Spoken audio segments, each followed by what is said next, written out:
मी समर्थ श्री स्वामी समर्थ महाराजांना स्मरण करून आपण आता येत्या 20 एप्रिलला श्री गुरुचरित्र पारायण याला सुरुवात करणार आहोत. मग आपण जाणून घेऊया. सप्ताह सुरू होतो. यात श्री गुरुचरित्र पारायणही पठण केले जाते. जाणून घ्या नियम महत्व. तर असे नियम असतात. तर जाणून घेऊया आपण गुरुचरित्र पारायण कसे करावे.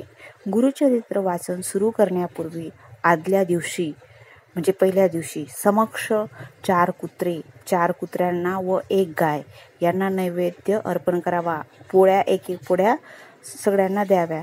4 कुत्रे म्हणावे 4 वेद होय व 1 गाय म्हणजे दत्तात्रेय कामधेनू असल्याने या नियम पाळावा. असा नियम पाळून असे सांगितले जाते. म्हणजे आपण 4 कुत्रे व 1 गायला 1 पोळी छोटी असते ती खाऊ घालायची आदल्या दिवशी.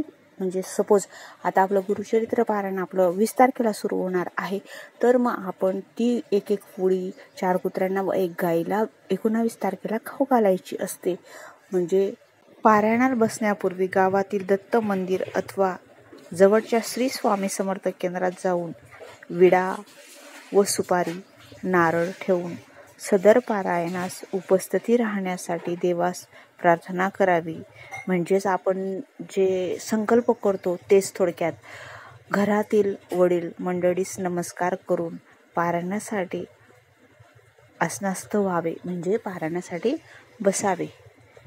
व पारायणाच्या दिवसात हे नियम लक्षात ठेवावे. दुपारी 12 ते 12:30 ही वेळ श्री दत्त महाराजांची भिक्षेची म्हणजे असल्याने त्यावेळेस पारायण वाचन बंद ठेवावे. 12 ते 12:30 आपण पारायण वाचू नये एवढा नियम पाळायचा. श्री गुरुचरित्र वाचनाच्या कालावधीत दुसऱ्याच्या घरचे अन्न घेऊ नये. म्हणजे कोणाकडेही काहीही खाऊ नये. आपली आई पत्नी वगैरे यांच्या घरी चालतं. उपास करू नये.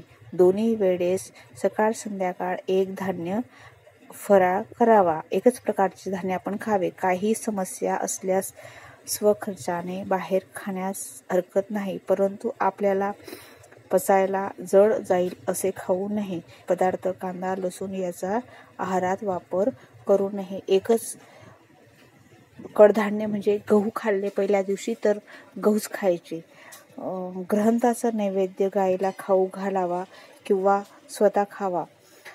मगच आपण भोजन करावे. श्री गुरुचरित्र वाचनाच्या कालावधीत मध्ये सुद्धा आपले नित्य सेवेत खंड पडू नये.